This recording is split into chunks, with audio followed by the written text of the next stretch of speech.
Hello friends, मैं doctor Ikshita, consultant gynaecologist और आप देख रहे हैं स्त्री संगोपन। इसके पहले एपिसोड में हमने देखा कि हार्मोनल इम्बैलेंस की वजह से अगर हेयर फॉल है तो उसकी क्या वजह है और उसे कैसे ट्रीट करना चाहिए।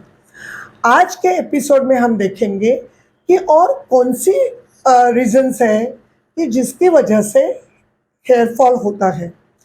उसमें इम्पॉर्टेंट है हाई फीवर। अगर किसी को सिस्टेमिक इन्फेक्शन जैसे कि टाइफाइड हो, मलेरिया हो, डेंगू हो, चिकन पॉक्स हो तो या न्यूमोनिया हो, कोविड हो, ऐसे अगर इन्फेक्शन हो जाते हैं तो ये इन्फेक्शन की वजह से जो अपने शरीर में पॉइजन्स यानी कीटाणुओं ने तैयार किए हुए टॉक्सिन्स अपने खून में सर्कुलेट होते हैं, ब्लड में घूमते हैं, तो उसकी वजह से हेयर फॉल हो जाता है। दूसरी इम्पॉर्टेंट रीज़न है पोस्ट डिलीवरी।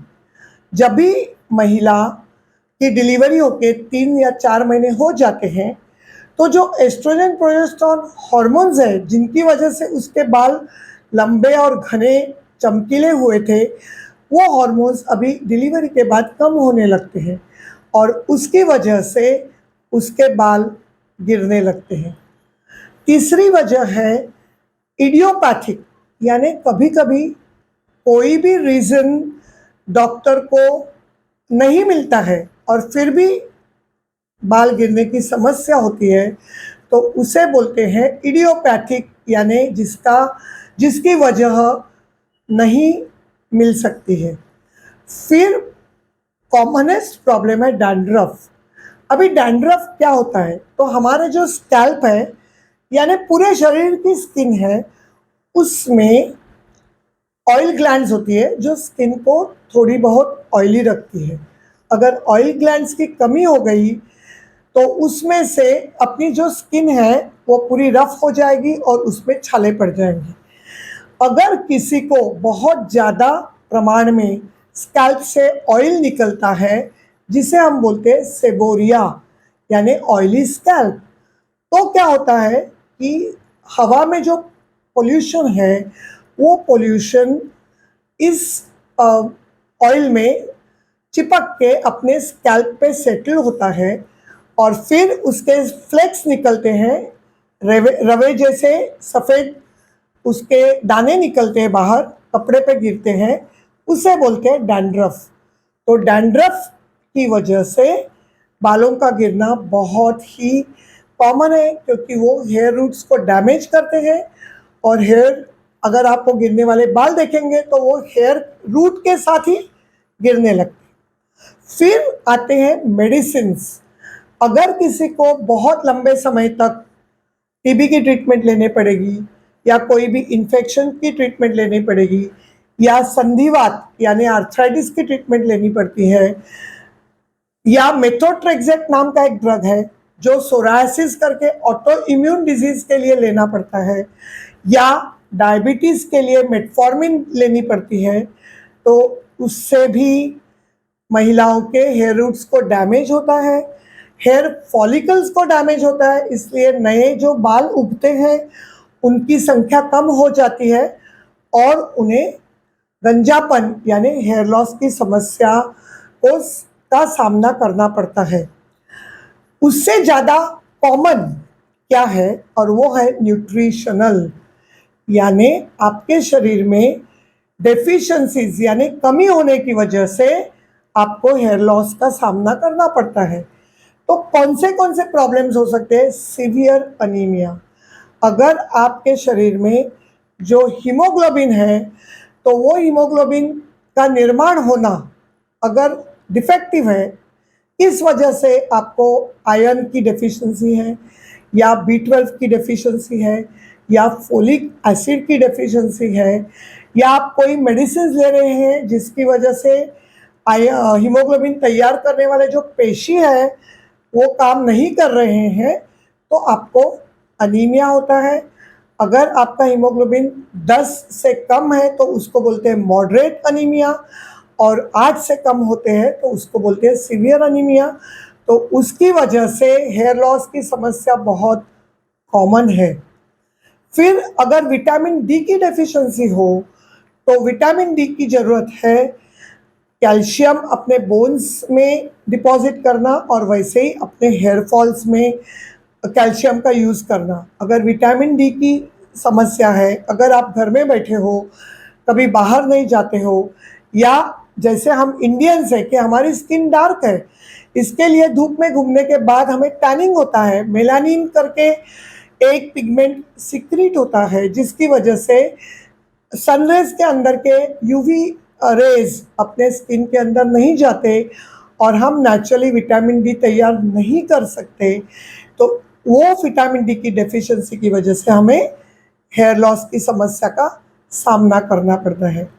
फिर कोई उसे हम मिनरल्स बोलते हैं और माइक्रो न्यूट्रिएंट्स जैसे कि जिंक हो, मैंगनीज हो, मैग्नीशियम हो, बायोटीन हो, कॉपर हो, ये ट्रेस एलिमेंट्स कहते हैं, यानी बहुत ही कम मात्रा में वो हमारे डाइट में होने चाहिए जो हमारे बोन्स के लिए, हीमोग्लोबिन बनाने के लिए और बाल के लिए बहुत ही इम्पॉर्टेंट है।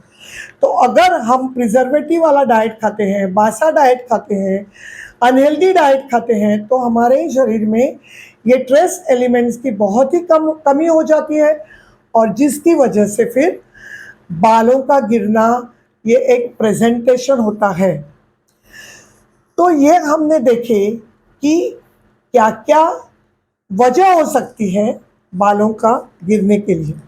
तो अगर आप डॉक्टर के पास जाएंगे, यानी स्किन स्पेशलिस्ट के पास या फैमिली डॉक्टर के पास या गायनेकोलॉजिस्ट के पास, और आपको पीसीओएस नहीं है तो फिर आपकी कौन सी टेस्ट की जाती है? तो कंप्लीट ब्लड काउंट, जिसमें पता चलता है कि आपके शरीर में हीमोग्लोबिन की मात्रा कितनी है।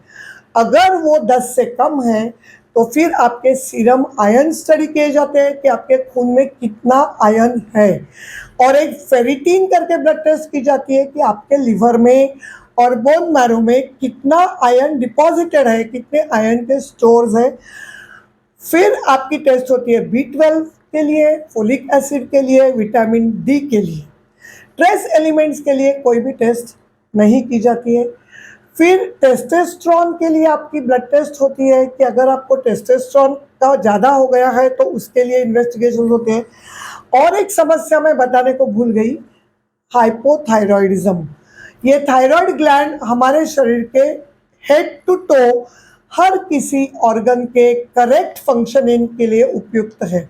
अगर इसका काम कम हो रहा है तो फिर आपको हेयर फॉल की समस्या होगी। इसके लिए हम थायराइड फंक्शन टेस्ट भी करते हैं। अभी एक बार डायग्नोसिस हो गया कि आपको क्या प्रॉब्लम है तो फिर आपको क्या सलाह दी जाती है? तो ये जो सलाह है उसमें सबसे इम्पॉर्टेंट है डोंट, यानी क्या नहीं करना चाहिए। आपको बाल धोने के बाद तुरंत सोना नहीं चाहिए। आप फैन के नीचे या सौम्य धूप में बैठ के आपके बालों को सुखाना चाहिए। रफ टॉवेल से बालों को सुखाना, ऐसे ऐसे घिस के सुखाना नहीं चाहिए, उससे हेयर रूट को डैमेज होता है और बाल गिर सकते हैं। दूसरी चीज़ है कि गीले बालों को कभी भी कंघी नहीं करना। सूखे बालों को धोने के बाद पहले ब्रॉड जो कोम होती है जिसमें बहुत अंतर होता है, उससे आपको पूरे नॉट्स निकालने चाहिए और उसके बाद आपको कंघी करके बालों को संवारना चाहिए। स्ट्रेटनिंग, हेयर स्ट्रेटनिंग, फिर ब्लो ड्राइंग जिसमें हीट पैदा होती है, तो ये सब ब्लीचिंग, ये सब चीज़ों को बिल्कुल अवॉइड करना चाहिए अगर आपको हेल्दी हेयर चाहिए तो। और अगर आप ऑलरेडी यूज़ कर रहे हैं और आपके बाल गिर रहे हैं तो तुरंत इसका इस्तेमाल आप बंद कीजिए। रात को देर रात तक जो जागना, फास्ट फूड खाना, ये सब आपको बंद करना पड़ेगा क्योंकि देर रात जागने से हार्मोनल इम्बैलेंस होता है और बाल अच्छे होने के लिए आपको 7 से 8 घंटे की अच्छी गहरी नींद होना बहुत ही ज़रूरी है। फिर हमने देखा न्यूट्रिशन। तो न्यूट्रिशन में क्या होना चाहिए? ग्रीन वेजिटेबल्स जिसमें ट्रेस एलिमेंट्स बहुत है। फिर सैलड्स जैसे कि कच्चा गाजर हो, कच्चा या उबला हुआ बीट हो, टोमेटो हो और ककड़ी हो, खीरा हो, इसका रोज आपको सेवन करना चाहिए। जो स्प्राउट्स है उनमें बायोटीन है, फोलिक एसिड है, तो उनको लाइटली स्टीम करके आपको स्प्राउट्स खाने चाहिए। दूध और दुग्धजन्य सब मिल्क प्रोडक्ट्स, इसकी वजह से बालों का बैठना फायदेशीर होता है। दूसरी इंपॉर्टेंट चीज़ है बादाम। बादाम को 4 बादाम रोज भिगा के वो भिगा हुआ पानी पीना चाहिए और छिलके निकाल के वो भिगे हुए बादाम 4 रोज खाने चाहिए, जिससे आपको बाल बढ़ने में मदद हो जाएगी। अगर आप नॉन वेजिटेरियन हैं तो अंडा, फिश, चिकन, मटन, ये चीज़ें बालों के बढ़ने के लिए बहुत ही मदद करती है। फिर जो मेथी है, फेनल सीड्स, मेथी के दाने, तो वो आपको भिगा के उसको स्प्राउट निकाल के उसकी सब्जी बनाइए या उसको आप ऐसे ही चबा के खाइए सुबह उठ के और उसके साथ थोड़ा गुनगुना पानी पीजिए, तो उससे भी आपके बाल बढ़ने में बहुत मदद होती है। अभी जैसे मैंने पहले एपिसोड में कहा कि जो शैम्पू की बहुत एडवर्टीजमेंट होती है कि ये शैम्पू से बाल झड़ना कम होता है, ये सब मिथ है। माइल्ड शैम्पू से बाल धोना चाहिए।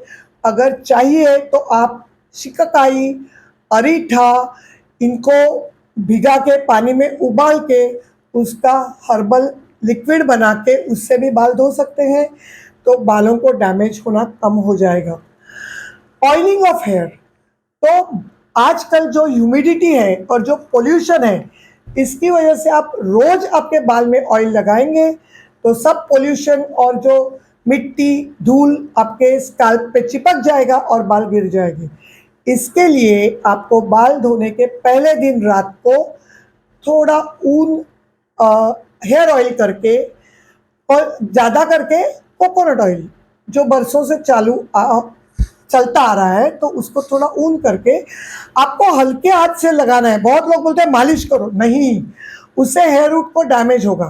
तो आप हल्के हाथ से बालों में हेयर ऑयल लगा के एंड्स तक लगाना चाहिए, सिर्फ ऊपर नहीं, एंड्स तक लगाना चाहिए। और फिर कंघी करनी चाहिए, क्योंकि कंघी करने से स्कैल्प का ब्लड फ्लो बढ़ता है और इसमें से जो न्यूट्रिशन है हेयर ऑयल से, कोकोनट ऑयल से, वो अपने स्कैल्प से अंदर जाके आपके स्कैल्प को हेल्दी रखता है। तो दूसरे दिन जब भी आप बाल धोएंगे तो जो नेचुरल हेयर ऑयल है जो स्कैल्प का, वो धोया नहीं जाएगा, वो उधर ही रहेगा और बाल हेल्दी रहेंगे और बाल कंडीशन भी रहेंगे।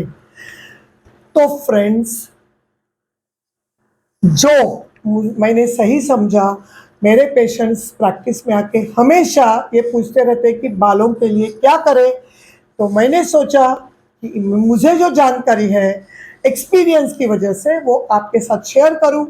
उम्मीद करती हूँ आपको ये अच्छा लगा होगा और आपके सभी जो डाउट्स है वो क्लियर हुए होंगे। तो अगर आपको ये अच्छा लगा तो आपके फ्रेंड्स के साथ शेयर कीजिए और मेरे चैनल को सब्सक्राइब कीजिए। फिर मिलते हैं इंटरेस्टिंग टॉपिक लेके।